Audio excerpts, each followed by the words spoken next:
Welcome to my channel. My name is Kinga, and one of my goals for 2023 is to generate and increase abundance and love in the life of others and for myself by creating short exercises, affirmations, daily whispers, mood shifters, guided meditations, and even magnet oils. Subscribe to my channel so you get to listen to some of my audios for free, and visit my website kingakramer.com for more.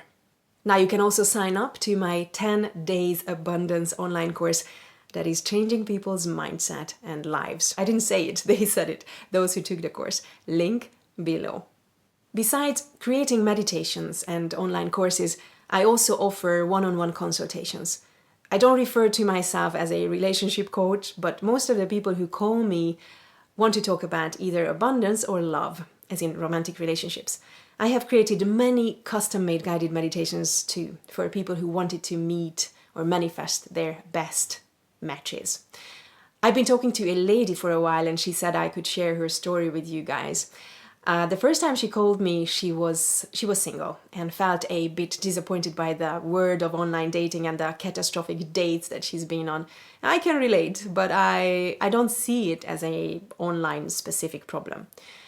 We created a beautiful meditation for her, helped her shift her mindset from lack to abundance of love in her life, noticing the signs of love in every simple thing around her.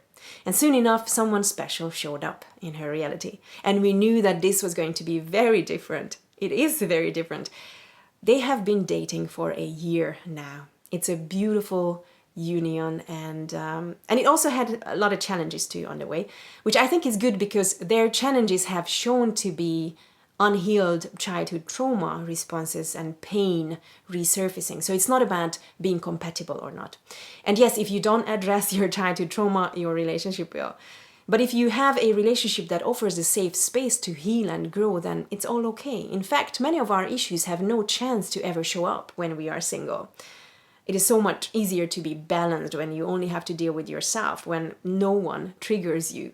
Certain things can only show up and heal in romantic relationships. Anyways, we have been using the asking open-ended questions technique with her. It can facilitate greater awareness, encourage exploration, and help individuals break free from limiting thought patterns. And it can help access the inner wisdom that we all have. I'll give you some examples. What else is possible here? You could just ask yourself, like, what else is possible here when you're stuck in a situation and you don't know how to get out of it, or how to solve it, or what could be the solution to the problem? What else is possible here?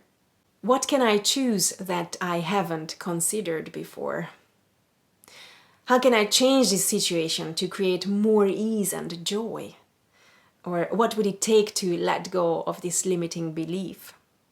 Or you could also ask, what contribution can I be in this situation? Or when it comes to attracting that particular partner that we all desire, I would ask, who could I be the happiest with, and who could be the happiest with me? Or what does true love feel and look like for me or in my life? And soon enough, you will likely meet the person who serves as an answer to your question. Try it. Ask it 30 times a day for 30 days. I find it interesting that many of the times the answer doesn't even come from within. It just comes through interacting with others, or it just finds other ways to reach us. And I sometimes feel that the answer arrives from a higher intelligence outside us. And this lady created herself a question too. She would just say it out loud and allowed whatever to happen. She actually asked the following question: how could X and I, or how could we, be the happiest together for the longest time possible? I think it's a beautiful question. Her experience, though, was not that beautiful at first, because every time she asked the question, later that day she would find herself in a conflict, an argument with her man over meaningless things. But the way both of them were triggered and expressed their frustrations was concerning to her. She said they both experienced some very deep pain to resurface, and they were both unable to handle it at the time. I told her that this question was probably still serving whatever her intention was, which is to be happy together for the longest time possible, but was serving that purpose through creating challenging situations for them where they can truly heal and grow and become the best version of themselves. She did agree that every time they experienced such conflicts, their bond has also strengthened afterwards. The way they were repairing their bond after each of these conflicts or fractions was actually bringing them closer. Plus, they were gradually introducing new boundaries, rules, and ways to deal with conflicting situations so they could minimize the impact and the frequency of these situations. Just as steel needs to be heated, hammered, and tempered in the intense heat of a forge to become stronger and more resilient, individuals and relationships also need to face challenges and adversity to build their strength and character and bond. Diamonds, one of the most precious and brilliant gems, are also created under extreme pressure and heat. You know this. So what does that tell you? She understood that in order to get to the point where they can be the happiest together for the longest time possible, they needed to go through all these tough times. And their relationship cannot be compared to anything she has ever experienced before.